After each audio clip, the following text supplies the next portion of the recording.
to start off with a question today. What keeps minutes but wastes hours?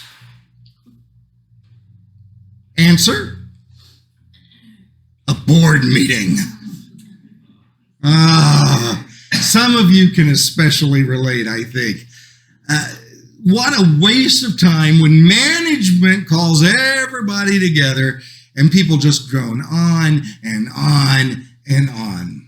Now, I hasten to add that it is not a waste of time when our church leaders meet. No. They may chew the fat a little bit much, but they really do have our best interests in mind, and they do such a good job. The Apostle Paul has finally come to the last chapter in his teaching letter. It is the book we know as 1 Corinthians. It's actually the second letter he wrote the Corinthians. And he's trying his best to help these Christians who have gone wild, to get them back onto track. And so, chapter after chapter, he has been addressing one dirty laundry item after another. But now, in the final chapter, all the laundry has been addressed, is cleaned and pressed, and is now put away. And so Paul decides to end with a bit of a flourish. He calls a board meeting, as it were. Now, you know that in almost every board meeting, there are usually a couple of three things that are on the agenda. And the first is old business. The old business is from verses 1 through 4 of chapter 16. Now, about the collection for the Lord's people, do what I told the Galatian churches to do. There's only one old business item that Paul wants to bring up, and it's this offering. The one that the Corinthians and all of the churches in Asia Minor have said that they would try to do. Gather up money for their brothers and sisters in Jerusalem. Their friends in the Holy Land are having a very tough time. They're under persecution by the Jewish hierarchy, trying to stamp out this new dangerous sect called the Christians, but they're also suffering because of a recent famine that has hit their land. This has been going on for some time. And the Corinthians have agreed, we're going to help. Paul says, okay, don't you table this matter. Don't you kick it off the agenda. You take care of this old business. Money. Does that sound familiar? It's something that affects us all, just as it would affect these Corinthians. And from these old business items, I think we can apply some applications for ourselves. Here's the first. We are to be generous. Paul tells the Corinthians, you save up that money to help these saints who are struggling, who are having a tough time. It is part of our DNA and has been since the very beginning of the church that we help people, that we reach out to those who are in need.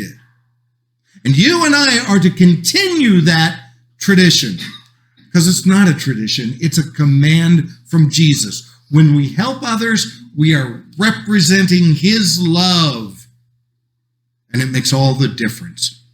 There's something else we can learn from this old business thing. Have you noticed that Paul did not lead with the information about the offering, like all the way back in chapter 1 or chapter 2? He may have wanted to, but he saves it till the very end. I wonder why. Very probably because until all of the other dirty laundry items that the Corinthians were experiencing are dealt with, their generosity is going to be to no avail. And that means you and I need to learn this truth too, because it is maturity before money. It is ministry before moolah. When we let Jesus take care of all of the other dirty laundry items that we have, then our money can matter. But the money is the least important. And oh, how the world gets this order in reverse. I know you can think of many items where in government, in education, in people's personal lives, they shout out, "Show me the money!" when they should be shouting out, "Show me the repentance, the reform, the returning back to God."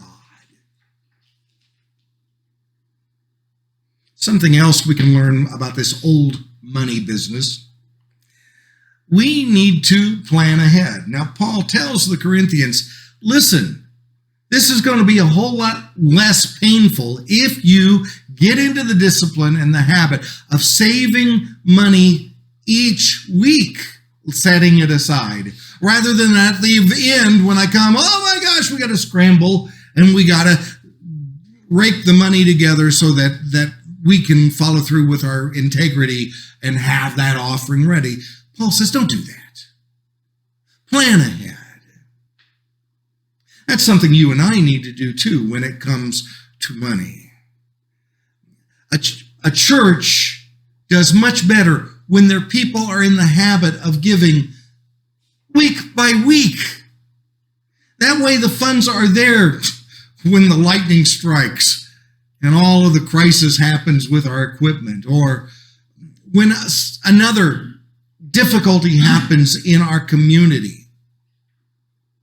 For the church that is not used to that kind of discipline, then when that happens, oh no, we just don't have the money, I guess we can't help. That's why we plan ahead.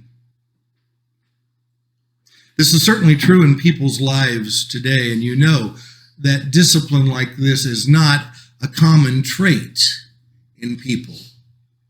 It's so much easier to borrow on what we don't have for the things that we want. This is also true for the Christian walk.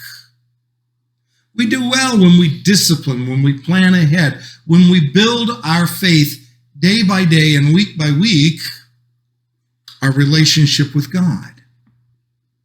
It's much easier to do it that way than it is, well, I was at church on that holiday. I'll show up on the next holiday. Or I came to church, a few weeks ago. It's about time, I guess, I show again. That kind of relationship with the church and with God that goes by fits and spurts and hot and cold, that doesn't work very well in real life. There's something else that we learn from our old business about money. We do well to be super careful with God's money. Now, it is vital that we handle our own money well. It is essential that we handle other people's money well. But when it comes to God's money, that is a holy pledge. And Paul tells the Corinthians, when you gather this offering, you get only the most responsible men and women working together for this, and send the best guys with that offering to Jerusalem, because they have to be above reproach. Paul also says, if you want me to go with them, if that's something you think is a good idea, I'm willing to help. But whatever you do with God's money, you handle it carefully. And here's the secret. It's all God's money. everything that we have really belongs to God. Now, you know that right here we could insert a whole gallery of horror stories about preachers and church leaders who were less than careful with God's money, reckless, maybe even dishonest. But I know a preacher,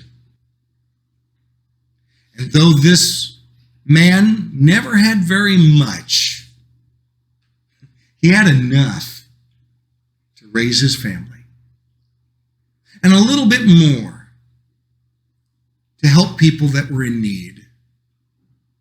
And this preacher is deeply respected by his community and by his congregation. By golly, I want to be that guy. How about you? Well, that's the old business. But in most board meetings, then comes the time for new business. Here's another reason why I'm proud of our church leaders. In all of our meetings, there's always that waiting on tables, old business stuff that every church has to deal with. How are we going to make all the bills happen? How are we going to make the building and grounds beautiful and secure? Looking at the calendar ahead, how can we handle all the coming events the best way for our church? But after all that old business, then comes my favorite part. It's what I call people time. And in our church leaders, there's almost always a time where we start to float the names out there. Now listen, this person suffered a recent death. How are they doing? This family is new to Carter. Are they integrating well to life in our church? And that couple, they've been having some real financial struggles. How they doing? Is there a way that we could maybe help? People time. It's my favorite part. I think it was Paul's favorite part, because in almost every one of his letters, including this one, he closes down with people time, recommending and talking to and passing the news on about people that the church needs to remember and know about. So, the first people that Paul talks about is Paul. He tells them about his plans. He hopes to be able to be with them soon and to visit them. Paul is not standoffish. He has no secrets from the Corinthians. He wants them to know what's going on over in Ephesus, the really wonderful opportunities of service and ministry, but some really difficult obstacles that are happening too. I think there's something that we can learn from this with Paul. Paul's not part of the Corinthian church on a day-to-day basis, but he hasn't forgotten them. He still thinks they're his brothers and sisters. He doesn't want to burn any bridges with them. We look around and we know once upon a time there were other people that were part of our church.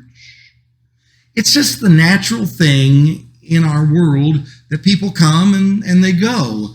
The waves of society take us from one place to the next, but that doesn't mean they're not still our brothers and sisters. Next week is our homecoming. This is a perfect time for us to, yes, invite new people, and I hope you'll be doing that, but also to remember some of those that used to be part of our fellowship. They'll want to come back for homecoming, but they won't know unless they get an invitation. I've been thinking about several, and I've been sending out emails and calls and, hey, You ought to come back. Oh, well, do you think I'd be welcome? You bet you'd be welcome. Well, do you think there'll be enough food? You know there's going to be enough food. Can you help me with that? Be generous in the way that you invite people to homecoming next week. People time. Now, Paul tells them about two other people that the Corinthians know about. They're not part of their church. They're kind of rock stars in the church world and doing the kingdom work. It's Timothy and Apollos. And the Corinthians certainly have heard about these guys. Timothy, he is the young protege of the Apostle Paul. And Paul says, he's coming to you for visit.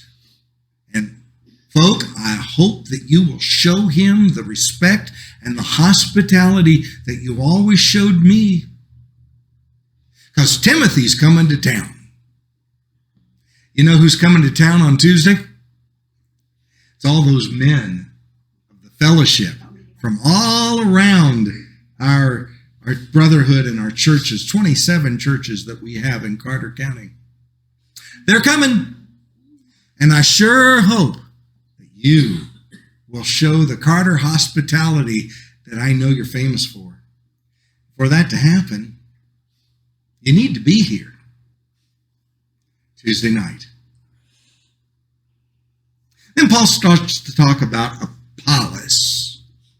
Now, Apollos was, by everybody's definition, the rising star. He was so articulate. He was a great orator, and he was making great headway for the churches, specifically over in Ephesus. Corinthians loved Apollos. Do you remember way back in the first chapter? They were including Apollos in that beauty pageant. Hey, we ought to be following Peter or Apollos or Paul. The Apostle Paul says, I've tried very hard to get Apollos to come visit you. But he says, no, it's not the right time. It won't be for a while. The speculation is that Apollos was saying, I'm not getting in the middle of that. I'm not going to let them make a cult figure out of me. Smart guy. Then right in the middle of all this people time, the Apostle Paul drops this line. Be on your guard. Stand firm in the faith. Be courageous. Be strong. Do everything in love. Whenever we're dealing with people time, we need to be on our guard. We need to be willing to be courageous and bold and strong in the faith.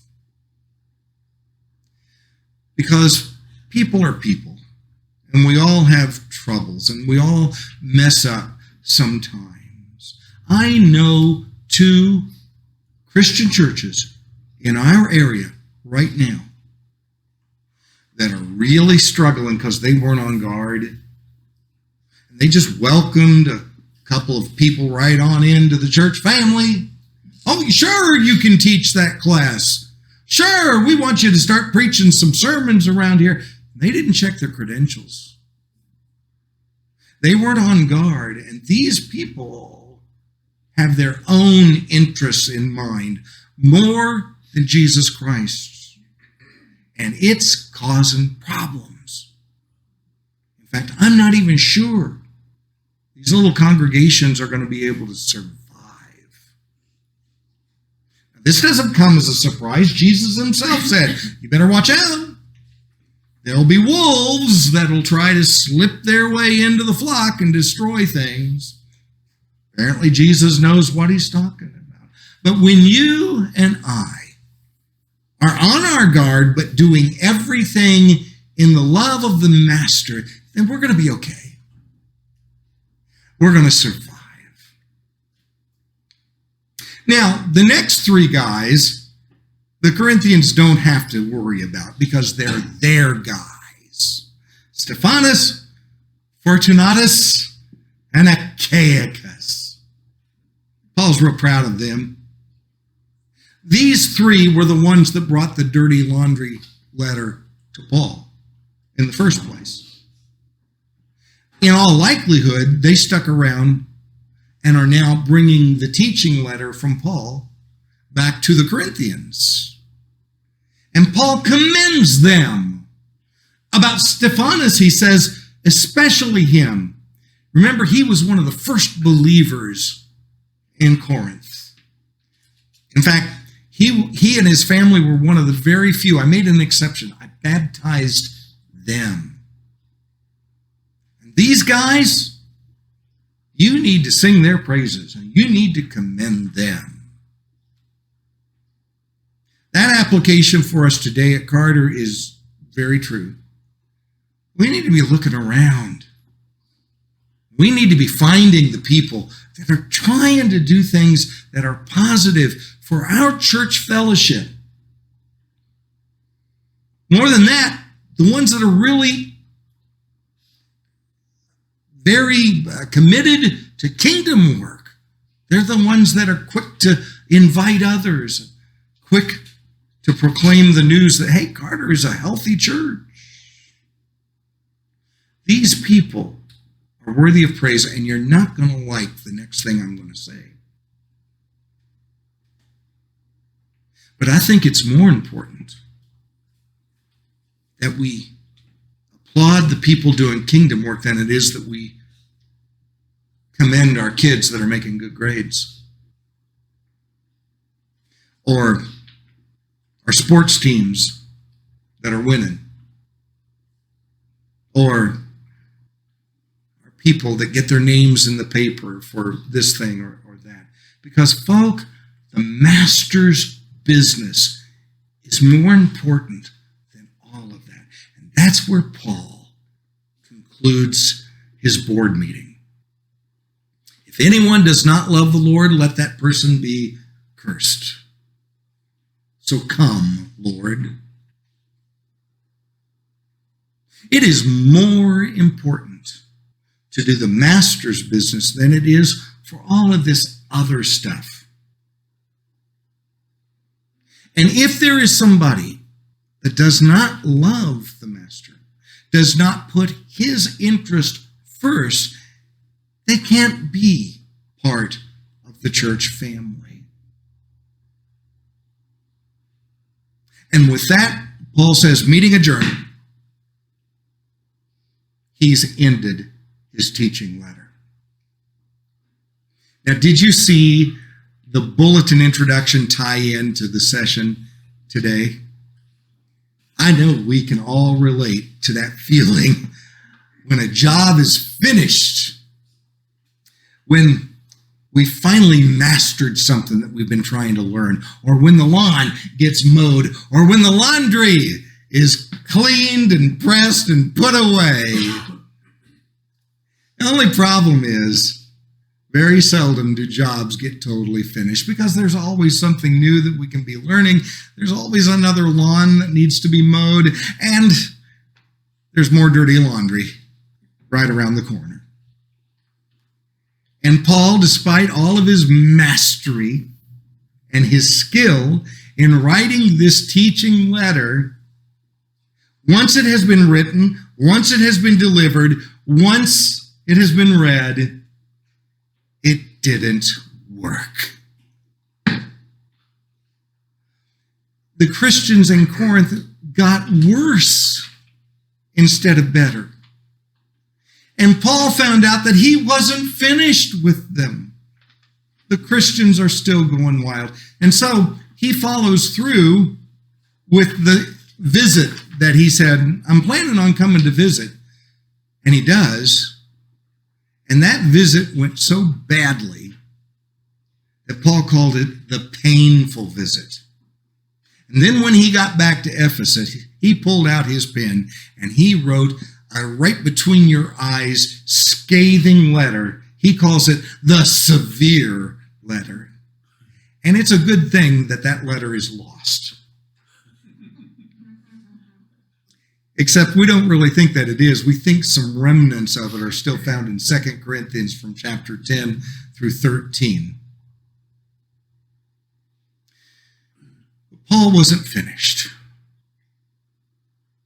You know, if you read the timeline that is way back in session 2, you'll see that there's at least 2 more visits and 2 more letters that Paul will write, trying to help the Christians that have gone wild.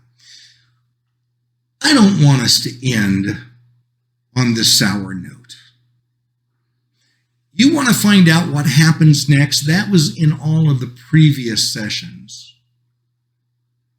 In the Christians Gone Wild study, which today we conclude, and I'm glad.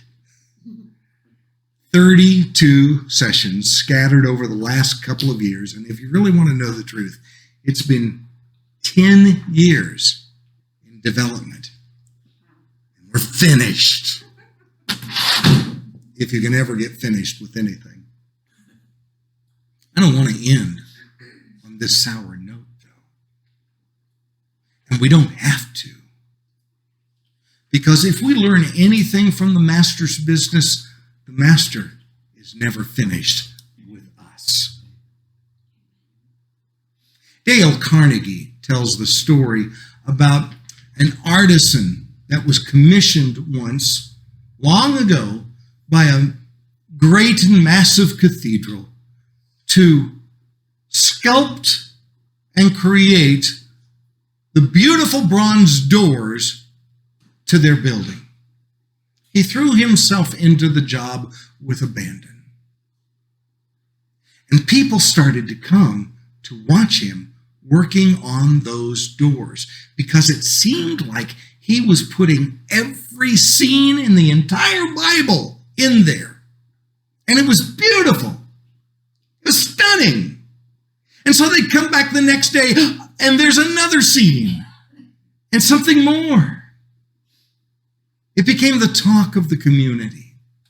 Finally, one of the neighbors called out, "Hey, when are you going to know that you're done?" And the artisan said, "I know I'm done when they take my doors away from me."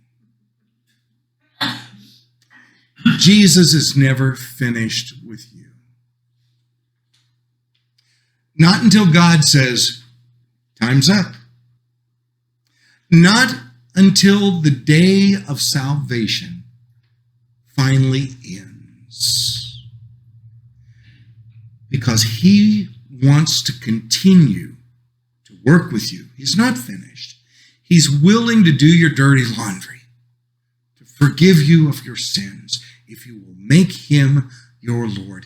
Will you make Jesus your Lord? Whatever your decision this day, would you stand with me?